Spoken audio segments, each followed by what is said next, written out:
श्रावण का पहला सोमवार होता है शिव तत्व का। सोमवार का दिन सावन के महीने का सोमवार इतना प्रसिद्ध क्यों है?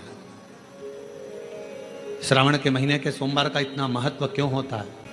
उसका एक कारण है। सावन के सोमवार का इतना महत्व क्यों है? सारे सोमवार होते हैं, सारे श्रावण सोमवार का दिन होता है, सारे सोमवार मान्य होते हैं, पर सावन के सोमवार की इतनी महत्वता क्यों है?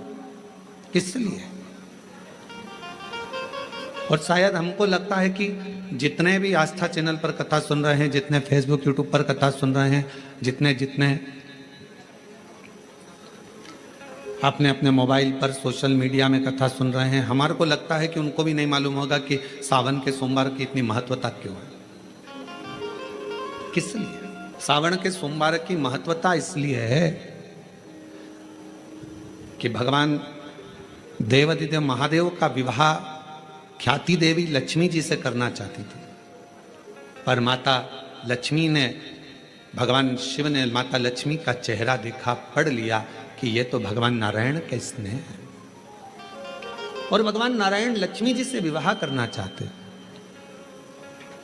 और दोनों के विवाह की बात भगवान देवादिदेव महादेव ने माता ख्याति देवी से कह दी कि इनका विवाह करो। अब माता लक्ष्मी जी ने बड़ा निवेदन करा, आपने हमारा विवाह भगवान नारायण के साथ में कर दिया, हमारे मन की बात को रख लिया, बड़ी कृपा करी भोले बाबा।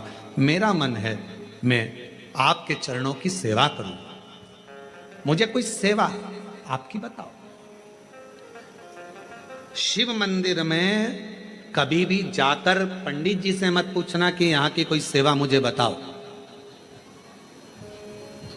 भगवान के अन्य मंदिर होंगे तो वहां जाकर पूछना, देवी जी के मंदिर में यहाँ सेवा बताओ, राम जी के मंदिर में पूछना यहाँ सेवा बताओ, भगवान कृष्ण के मंदिर में पूछना हमारे लिए कोई सेवा बताओ, भगवान दत्त के मंदिर में पूछना हमारे लिए सेवा बताओ। सारे मंदिरों में जाकर कहना कि हमारे लिए सेवा बताओ, पर शिव जी के मंदिर में जाकर मत कहो कि हमारे लिए सेवा बताओ। वहां तो झाड़ू उठाओ, सेवा में लग जाओ। वहां तो निर्माल्य पड़ा है, उसको उठाओ, विसर्जन में ले जाओ। वहां पोछा उठाओ, पोछा लगाना प्रारंभ कर दो, शिव जी का श्रृंगार करना प्रारंभ कर दो, शिव जी का सुंदर स्नान कराना प्रारंभ कर दो। शिव मंदिर में सेवा पूछी नहीं जाती, सेवा करी जाती है।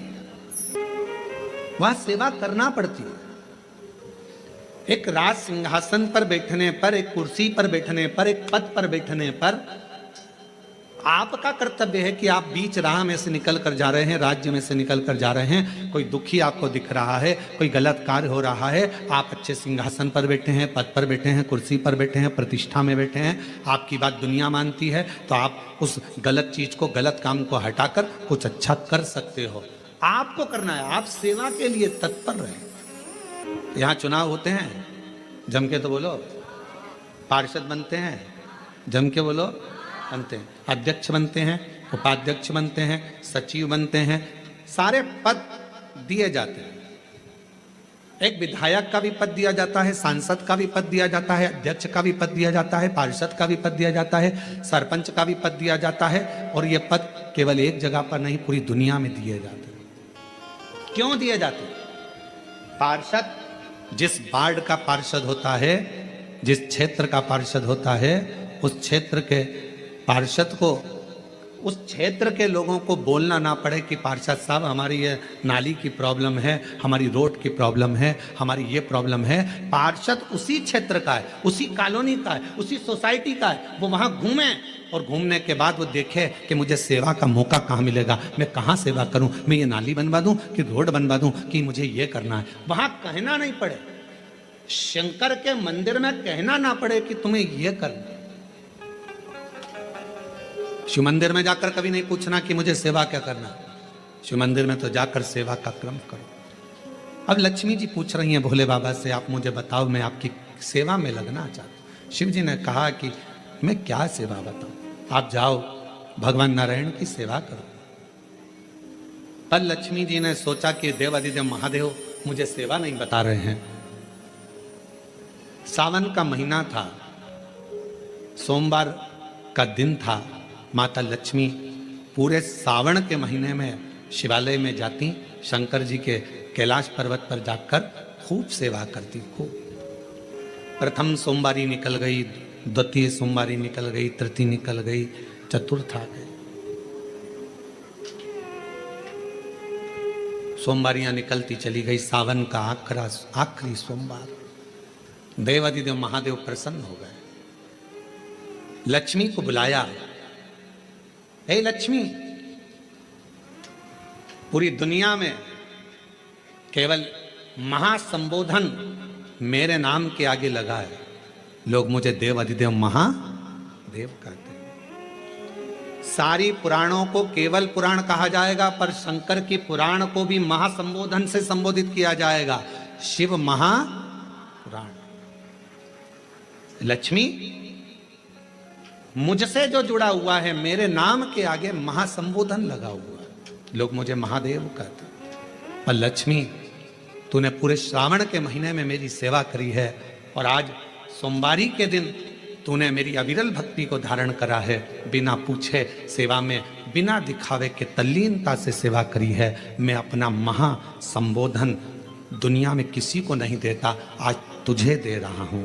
और लक्ष्मी केवल लक्ष्मी नहीं रही, उस दिन से लक्ष्मी मां लक्ष्मी। लक्ष्मी केवल लक्ष्मी नहीं रही, उस दिन लक्ष्मी महालक्ष्मी के संबोधन से प्रकट हुई। आज महासंबोधन लक्ष्मी जी को अगर किसी ने दिया तो भगवान देवादिदेव महादेव ने दिया। और वह महासंबोधन कब मिला? सोमवार की इस श्रावण के सोमवारी के दिन, जो हम व्रत करते हैं, साधना करते हैं, उपास करते हैं, अर्चना करते हैं। पूरे वर्ष आप सोमवार का व्रत करते हैं कि नहीं करते वो पता नहीं, पर सावन के महीने में 4-5 जो भी सोमवार पड़ जाएं, अगर उस पर अगर आपने व्रत कर लिया, व्रत को धारण कर लिया, या शिवालय के जाकर भगवान शंकर की आराधना कर ली, तो पूरे वर्ष के सोमवार का फल सावन के महीने के 5 या 4 सोमवार में प्राप्त होगा। श्रावण के सोमवार की इतनी महत्वता है। कल एक बहन ने पत्र लिखा था कि सावन महीने की इतनी महत्वता क्या है।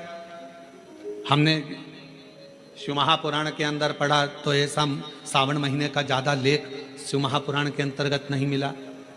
श्रावण महीने की इतनी प्रबलता क्यों मानी गई? तो हमारा एक तो सोमवार का महत्व, सावन के सोमवार का महत्व क्या है, कोई आपसे पूछे तो आपको बताना चाहिए कि इस दिन लक्ष्मी को महालक्ष्मी कहा गया। शिव जी ने सफलता, कल वाला प्रश्न, शांति, दिशा और सफलता बिना मांगे मिलती है शिव के दरवाजे से। क्या क्या चीज? शांति, दिशा और सफलता। शिव के दरवाजे पर जाकर केवल आप सेवा करो, शिव के दरवाजे पर जाकर आप केवल जल अर्पित करो, शंकर जी की चौखट पर जाकर आप नमन करो, देवादिदेव महादेव के शिवालय में जाकर प्रणाम करिए। भगवान शंकर की चौखट पर, द्वार पर अगर आप जा रहे हो, 3 चीजें आपको मांगना नहीं पड़ेगी। जैसे लक्ष्मी जी ने शिव जी से नहीं मांगा कि मुझे महासंबोधन दो, लक्ष्मी जी ने नहीं मांगा कि मुझे भगवान विष्णु दो, लक्ष्मी जी ने नहीं मांगा कि मुझे ये देना। लक्ष्मी जी तो शंकर भगवान की सेवा में लग गई, तो लक्ष्मी जी को 3 चीजें अपने आप मिल गई। एक शांति हृदय की, दूसरा दिशा, लक्ष्मी जी को कहाँ जाना है, और तीसरे नंबर पर सफलता। माता लक्ष्मी केवल लक्ष्मी नहीं रही, उनको महालक्ष्मी कहा गया। महालक्ष्मी। एक एक सोमवार की महत्वता है, एक एक सोमवार का क्रम है। कई माताएं उस क्रम को धारण भी करती हैं, ऐसा नहीं कि कई माताएं नहीं करती हैं, सबका अपना अपना नियम होता है। कोई शिव मंदिर में जाता है तो एक अक्षत, एक चावल का दाना शिव जी को समर्पित करता है, कोई मंदिर जाता है तो एक पुष्प शिव जी को समर्पित करता है, कोई मंदिर जाता है तो एक बेलपत्र शिव जी को समर्पित करता है, कोई मंदिर जाता है तो जल समर्पित करता है। सबका अपना अपना भाव है। जैसे तुम शिव को, जो माताएं श्रावण के सोमवार का व्रत करती हैं वो पशुपति व्रत मत करना। जो श्रावण के सोमवार का व्रत नहीं करती हैं वो पशुपति व्रत कर सकती हैं, उनको पशुपति व्रत करने का मना नहीं। पर यदि श्रावण का व्रत आप पहले से करते आ रहे हो, श्रावण महीने का व्रत करते आ रहे हो, या श्रावण के महीने में तुम सोमवार करते आ रहे हो, तो फिर पशुपति व्रत ना करते हुए इसको 1 महीना, भले 2 हुए हो, 3 हुए हो, 4 हुए हो, रोक दो। फिर अगला जब श्रावण पूर्ण हो जाए फिर जो सोमवार आए फिर चालू कर दो। पर अगर श्रावण का व्रत करते हो तो, और अगर श्रावण का व्रत नहीं करते हो तो पशुपति व्रत चालू है, मना नहीं। श्रावण के महीने में जल चढ़ाने के पात्र 2 कर लो। कितने पात्र कर लो? जम के बोलो जरा। 2 पात्र कर लो, भले 2 हाथ में लेकर मत जाओ, एक के ऊपर एक कलश लेकर जाओ, उसका कारण क्या है? शंकर भगवान ने मां पार्वती के सम्मुख में गंगा का आवाहन करा था। तो गंगा जी ने आकर पूछा था, स्वामी जब पार्वती आपके नजदीक में विराजमान है तो मुझे बुलाने का कारण क्या था? भगवान शंकर कहते हैं, श्रावण का महीना प्रारंभ हो रहा है, जब मेरे ऊपर सृष्टि का भार आएगा तो मुझे गंगा और पार्वती दोनों की जरूरत पड़ेगी। जब घर में विवाह आता है, शादी आती है, कोई फंक्शन आता है, कोई मेहमान आते हैं तो थोड़ी ड्यूटी बढ़ जाती है। रोज 8 बजे उठते हो, पर शादी रहती है तो कितनी बजे उठना पड़ता है? सुबह 6 बजे। यहाँ पर भी आप रोज अपने घर पर उठते होगे 8 बजे तक, 7 बजे तक, पर यहाँ तो तुम जब सो रहे होगे तो सवेरे कब हो जाती है और रात कब हो जाती है तुम्हें नहीं मालूम पड़ता होगा कि कब रात हो गई कब सुबह हो गई। लोग ढोलक पीते पीते पीते पीते 11, 12, 1 और तुम्हारी लग गई झपकी और बज गई 3:30, सब लग गए लाइन में नहाने और तुम भी भागी जल्दी से नहाने। अब नहाने भी कहाँ जाएं? तो माता इतनी चतुर, उन्होंने कहा बरसती हो रही है जल की। भगवान भी सोच समझ के पानी गिराता था, 3 बजे से गिराना चालू करता था 6 बजे तक। उस बीच में भगवान को भी मालूम है मिश्रा जी कहाँ से नल लाएगा, इसलिए उन्होंने चारों तरफ से पानी गिराया और तो नहाना के सावन के महीने के सोमवार और सावन के महीने में पड़ने वाली शिवरात्रि का व्रत और शंकर के पार्थिव शिवलिंग का निर्माण जो करता है, पूरे साल जितने व्रत, जितने उपास, जितनी साधना, जितने नियम होते हैं, उन सबका पुण्य फल सावन के सोमवार का व्रत करने से और सावन के महीने की शिवरात्रि करने से, उसमें पार्थिव शिवलिंग का पूजन करने से प्राप्त हो जाता है। तो उनको हम आज फिर कहना चाहते हैं, अगर बन सके स्कंद पुराण पढ़िएगा, शिव पुराण पढ़िएगा, गीता प्रेस गोरखपुर की शिव पुराण लाकर पढ़िए, स्कंद पुराण लाकर पढ़िए, नर्मदा पुराण लाकर पढ़िए, लिंग पुराण लाकर पढ़िए, और बन सके तो ब्रह्म वैवर्त पुराण लाकर पढ़िए। उसमें आपको मिलेगा कि जब सावन के महीने की शिवरात्रि पर कोई पार्थिव शिवलिंग का पूजन कर कर उसका स्पर्श मात्र कर लेता है तो उसको किसी भी नरक के मार्ग पर जाना नहीं पड़ता, उसके लिए सारे मार्ग सुलभ। किसी मार्ग पर, गलत मार्ग पर, नरक के मार्ग पर वो जा ही नहीं सकता, भले जिंदगी में कितना पाप कर दिया।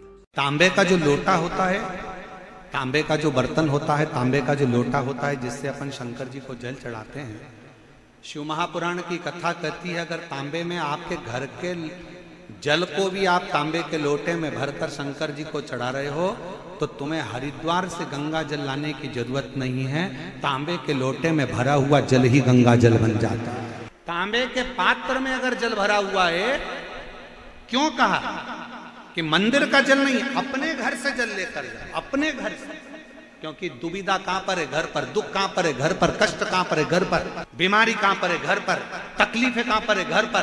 तो अपने घर का जल भरो, तांबे के लोटे में लेकर शंकर जी के मंदिर जाओ। हरिद्वार का लाया हुआ जल नहीं है गंगा जल, कहीं से लाया हुआ गंगा जल नहीं है, कोई जरूरत नहीं। अपने मटके का पानी भर लो, अपने हंडे का पानी भर लो, अपने घर का लोटा भर कर जल लो। तांबे के लोटे में जब जल भर कर लेकर जाओगे तो तांबे का पात्र सादे जल को भी गंगा जल बना देता है और वो जल शिव जी तक चढ़ जाता है। सावन के महीने में किसी भी एक सोमवार को अगर व्यापार नहीं चल रहा है, नौकरी नहीं मिल रही है, तो कोई तकलीफ आ रही है, तो कोई कष्ट आ रहा है, कोई रोग बढ़ रहा है, डॉक्टर से ऐसा लग रहा है कि ये बड़ी बीमारी बताने वाला है, शरीर में कोई गांठ पड़ गई है और वो जांच के लिए गई है, तो बिल्कुल श्रावण के महीने में किसी भी एक सोमवार को गंगा जल लेकर जाइए शिव मंदिर में। शंकर जी के मंदिर में थोड़ा सा गंगा जल नंदी को समर्पित कर कर, थोड़ा अशोक सुंदरी को समर्पित कर कर, थोड़ा गणेश और कार्तिकेय को समर्पित कर कर, थोड़ा सा गंगा जल जया विषहरा शामरीबारी दौतली और देव को समर्पित कर कर, थोड़ा सा गंगा जल शिवलिंग को समर्पित कर दो। उस गंगा जल को वापिस झेल कर लेकर आओ। 3 दिन तक लगातार उस गंगा जल को पीना प्रारंभ करो। उसके बाद जांच के लिए आप कहीं पर भी जाइए, बाबा कृपा जरूर करेगा, ये निश्चित था। और मेरा निवेदन सभी मेरी जीजियों से, मेरे जीजाओं से, मेरी बेटियों से, बेटाओं से, मेरी माताओं से, श्रावण के महीने के जितने सोमवार रहें, प्रत्येक सोमवार को शंकर जी का अगर मंदिर जा सको तो ठीक है, ना जा सको तो शिखर का दर्शन, और वो भी ना कर सको तो अपने घर में जो शिवलिंग है उस पर 3 बार, 3 छोटा सा लोटा ले लो, बड़ा लोटा ले लो, कैसा भी 3 बार शिव जी का नाम लेकर 3 बार जल को अवश्य चढ़ा। जितने सोमवार पड़े श्रावण के महीने में आप 3 बार, भले 1 लोटा जल है उसी को रोक रोक कर 3 बार चढ़ाओ, और 3 बार चढ़ाओ। जैसे शिव मंदिर में 3 ताली का नियम है, सावन महीने में 3 लोटा अर्थात 2 लोटा जल पर रुककर 3 बार अगर जल चढ़ाया जाता है तो ब्रह्मा, विष्णु और महेश उस जल को स्वीकार कर कर तेरे घर का भंडार भर दे। अभी तो कितना सुंदर है सावन का महीना, और वो महीना जो भगवान शंकर को सबसे ज्यादा प्रिय है। कारण माँ सती, माँ उमा, माँ कात्यायनी, माँ कुष्मांडा, माँ स्कंदा, माँ महागौरी, जितनी जितनी माता पूर्व में हुई हैं जो शिव जी के साथ में ब्याही हैं, शिव को जिन्होंने अपना बना लिया था, उन सभी माताओं ने सावन के महीने में शंकर भगवान को प्राप्त किया था, और शिव जी ने सावन के महीने में ही उनको अपना बना लिया था। और ये बात भगवान शिव ने स्वयं कही। स्वयं भगवान शंकर स्वयं नंदी से ये बात कहते हैं, नंदी मुझे श्रावण अति प्रिय है। नंदी ने पूछा क्यों, तो कहा इस श्रावण के महीने में मेरी अर्धांगिनियां मुझे भजती थी, उनको मैंने स्वीकार किया था, और यही श्रावण के महीने में चराचर जीव, आप देखिएगा गर्मी के समय में छोटे छोटे जो जीव जंतु सब, जितनी गर्मी पड़ती है सब मर जाते हैं। बोलो मरते कि नहीं मरते?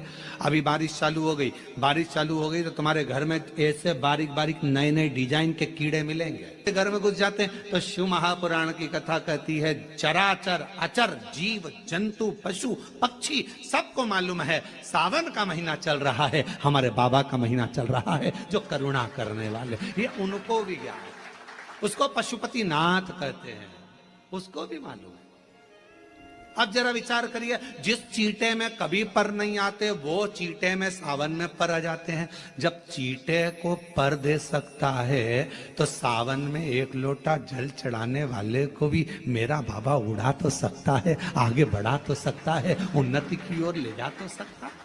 वो शिव तत्व है। उसी तरह भगवान तुम्हें 1 बार का विभव दे देता है, 1 बार का धन दे देता है, 1 बार की दौलत दे देता है, फिर लोग उसको भोगने लगते हैं, और भोगते भोगते आखिरी में एक दिन ऐसा आता है कि डब्बा खाली हो जाता है। डब्बा खाली होता है, फिर रोने बैठ जाता है, तकलीफ आई, फिर लोटा लेकर भागता है। शिव जी कहते हैं जो मेरे मंदिर में, मेरी कथा में, मेरे रस तत्व में हमेशा एक जैसा लगा रहता है, उसकी जिंदगी को भी मैं हमेशा उन्नति की ओर बढ़ाते बढ़ाते अग्रणता में लेकर चले जाता, फिर उसको डाउन नहीं करने देता, उसको नीचे नहीं आने देता। जैसे श्रावण महीने में चढ़ाए गए कनेर के फूल दुर्वा।